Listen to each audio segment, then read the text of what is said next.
And there are over 50 verses in the Quran that command us to take the Prophet ﷺ as an example.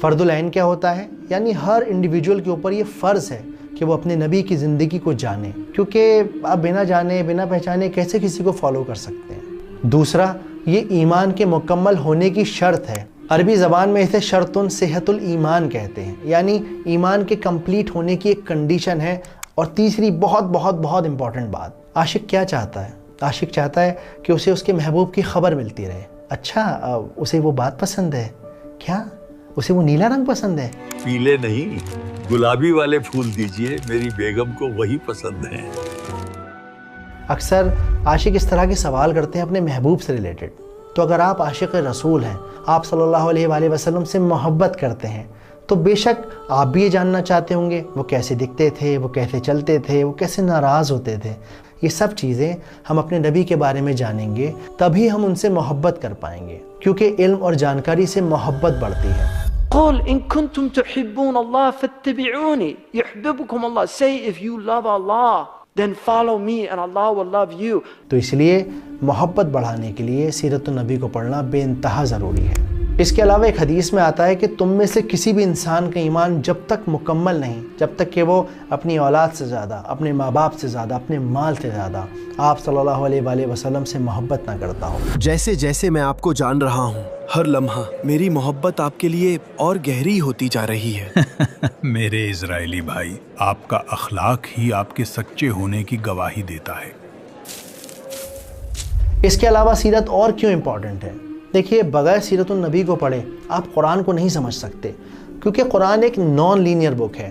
ابھی کچھ بات ہو رہی ہے اور اچانک سے کچھ اور بات ہونے لگی۔ اب یہ جو اچانک والا اینگل ہے نا، یہ آپ کی لائف سے بالکل ختم ہو جائے گا اگر آپ نے سیرت النبی کو پڑھا ہوا ہے۔ اس کے علاوہ اللہ سبحانہ و تعالیٰ چاہتے تو فرشتوں کو نبی بنا کر بھیج دیتے، جن کے پر ہوتے، جو ہوا میں اڑ رہے ہوتے، اور لوگ انہیں دیکھ کے فوراً ایمان لے آتے۔ لیکن پھر لوگ کیا کہتے؟ ارے بھائی، ان کے جیسے کیسے بن سکتے ہیں، وہ تو فرشتے تھے۔ اسی لیے اللہ سبحانہ و تعالیٰ نے انسانوں کو رسول اور نبیوں میں سے چنا ہے، تاکہ وہ ہمارے لیے ایک لیونگ ایگزامپل بن سکیں، تاکہ انہیں ہم دیکھ کر سیکھ سکیں کہ کیسے ایک اچھا باپ بننا ہے، ایک اچھا دوست بننا ہے، ایک اچھا بیٹا بننا ہے، ایک اچھا لیڈر بننا ہے، ایک اچھا ساتھی بننا ہے، ایک اچھا پڑوسی بننا ہے۔ تو ہمارے اخلاق کے لیے بہت زیادہ ضروری ہے، ہمارے ماحول اور معاشرے کے لیے بہت زیادہ ضروری ہے کہ ہم سب کو سیرت النبی کا پتہ ہونا چاہیے، علم ہونا چاہیے۔ اس کے علاوہ زندگی کے کسی موڑ پر جب آپ اداس ہوں گے نا، آپ کو لگے گا کہ شاید اب جینا آسان نہیں، اب واپس یہ دل دوبارہ سے دھڑک نہیں پائے گا، تب یہ سیرت ہی ہوگی جو آپ کو ایک دم باہوں میں بھر لے گی، آپ کو سکون دے گی، آپ کو آپٹیمسٹک بنائے رکھے گی، آپ کو احساس دلائے گی کہ نبی کی زندگی میں ایسے ایسے مقام آئے ہیں کہ سن کے آپ کا دل پھٹ پڑے گا۔ لیکن پھر بھی ہمارے نبی نے کبھی کسی کے لیے کچھ برا نہیں چاہا، ہمت رکھی، اللہ پہ بھروسہ رکھا۔ محمد النبی الامی۔ اور سب سے زیادہ ضروری، سب سے زیادہ امپورٹنٹ کیا ہے؟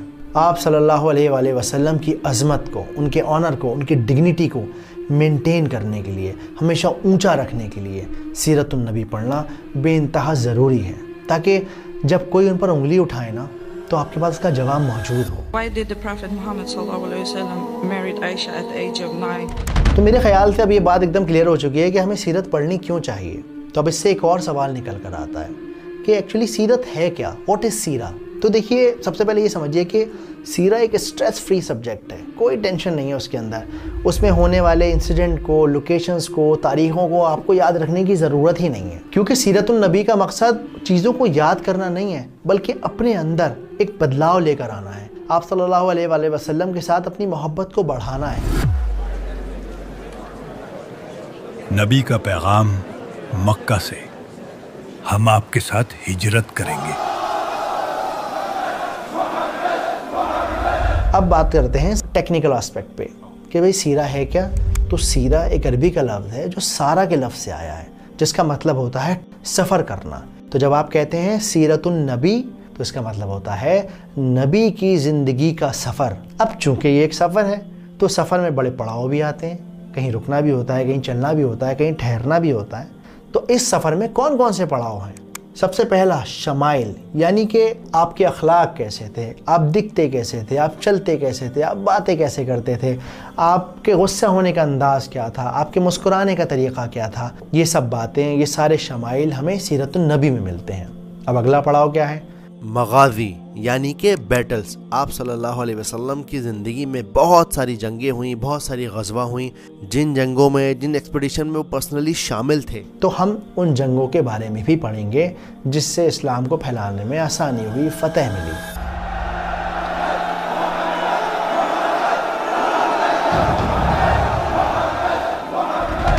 اس کے علاوہ جو تیسرا اور آخری پوائنٹ ہے وہ ہے احوال، یعنی کنڈیشنز. اب کیسی کنڈیشن؟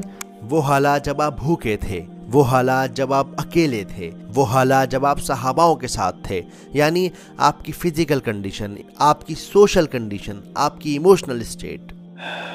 بھوک کی وجہ سے میں نے پیٹ پر پتھر باندھا ہوا ہے. اللہ کے نبی نے 2 پتھر باندھے ہوئے. اب جب یہ دونوں باتیں کلیئر ہو چکی ہیں کہ بھائی سیرہ کیا ہوتی ہے اور سیرہ کیوں پڑھنی چاہیے، تو اب یہ بھی جاننا بہت ضروری ہے کہ سیرہ پڑھنے کا ادب کیا ہے. تو ہمارا ادب یہ ہونا چاہیے کہ ہم یہ محسوس کریں، یہ جو 15-20 منٹ میں نکال رہا ہوں یہ صرف اور صرف میرے اور میرے نبی کے لیے ہیں. ڈسٹریکشن سے اپنے آپ کو دور کر لیجئے. اب 7 آسمانوں کے اوپر سے آنے والی اس غیبی مدد کی وجہ سے آپ صلی اللہ علیہ وسلم کا دل مطمئن ہو گیا. اس کے علاوہ امام مالک رضی اللہ تعالیٰ عنہ کا جو طریقہ تھا وہ یہ تھا کہ وہ وضو کر کے، خوشبو لگا کے، اپنے ماحول کو ایک سکون بھرا بنا کر اس کے بعد آپ صلی اللہ علیہ وآلہ وسلم کی بات کرتے تھے، کیونکہ نبی پاک کو خوشبو بے انتہا پسند تھی. اور خوشبو ایک صدقہ جاریہ ہے، کیونکہ لگا تو اسے آپ رہے ہیں لیکن کچھ دیر کے بعد اس کا فائدہ دوسرے لوگ اٹھا رہے ہیں. آپ کو تو خوشبو آنا ہی بند ہو جاتی ہے، اور انشاءاللہ تعالیٰ اس سے آپ کا ماحول ایلیویٹ ہوگا، پڑھنے میں بھی مزہ آئے گا اور ایک طریقہ اور ایک ادب ہم سیکھیں گے. صحابہ کہتے ہیں کہ ہمیں نبی کے گھر سے نکلنے کا علم خوشبو کے جھونکوں سے ہوتا تھا، پتہ چل جاتا تھا خوشبوؤں سے کہ نبی تشریف لا رہے ہیں. تو اب ہم آتے ہیں اپنے آخری سوال پر کہ بھائی ٹھیک ہے سیرہ کیا ہوتی ہے ہمیں پتہ چل گیا، سیرہ کیوں پڑھنی چاہیے ہمیں یہ بھی پتہ چل گیا، سیرہ پڑھنے کا طریقہ ادب کیا ہونا چاہیے ہمیں وہ بھی پتہ چل گیا. اب سیرہ کہاں سے پڑھنی ہے یہ تو بتائیے. آپ صلی اللہ علیہ وآلہ وسلم کے گزرنے کے 130-140 سال کے بعد ایک ہسٹورین ہوئے ابن اسحاق. انہوں نے سوچا کہ بھئی دین ایجپٹ میں، افریقہ میں، پرشیا میں، ساری دنیا میں پھیل رہا ہے، تو کیوں نہ میں آپ صلی اللہ علیہ وآلہ وسلم کی زندگی کو ایک جگہ اکٹھا کروں تاکہ لوگ ان کے بارے میں بہتر طریقے سے جان سکیں اور سب جگہ ایک بات مکمل طور پر پہنچ سکے. ابن اسحاق، نبی کی سیرت لکھنا آسان نہیں. یہ جو بیڑا تم نے اٹھایا ہے کافی ہمت کا لیکن بہت مشکل کام ہے. مشکل تو ہے لیکن آپ کی سچی سیرت کو لوگوں تک پہنچانا ضروری ہے. بے شک اللہ تمہارے کام میں آسانی کرے. اب کیونکہ ان کی خود 2 پشتیں آپ صلی اللہ علیہ وآلہ وسلم کے ساتھ رہ چکی تھیں، صحابہ تھے ان کے دادا پردادا، تو انہوں نے الگ الگ صحاباؤں کے پوتوں سے مل کر آپ صلی اللہ علیہ وآلہ وسلم کی زندگی کے بارے میں پوچھ کر ویریفائی کر ملٹیپل صحاباؤں سے سیم نریشن کو ویریفائی کر کے انہوں نے آپ صلی اللہ علیہ وآلہ وسلم کی پوری مکمل زندگی کا جو بایو ڈیٹا تھا وہ جمع کر لیا اور اسے کرونولوجیکل آرڈر میں لگا دیا. یعنی کہ پہلے یہ ہوا، پھر یہ ہوا، پھر یہ ہوا. کہ رسول اللہ صلی اللہ علیہ وسلم نے میرے گھر میں میری باری کے دن میرے لبے اور سینے کے درمیان وفات پائی، اور آپ صلی اللہ علیہ وسلم کی موت کے وقت اللہ نے میرا لعاب اور آپ صلی اللہ علیہ وسلم کا لعاب اکٹھا کر دیا.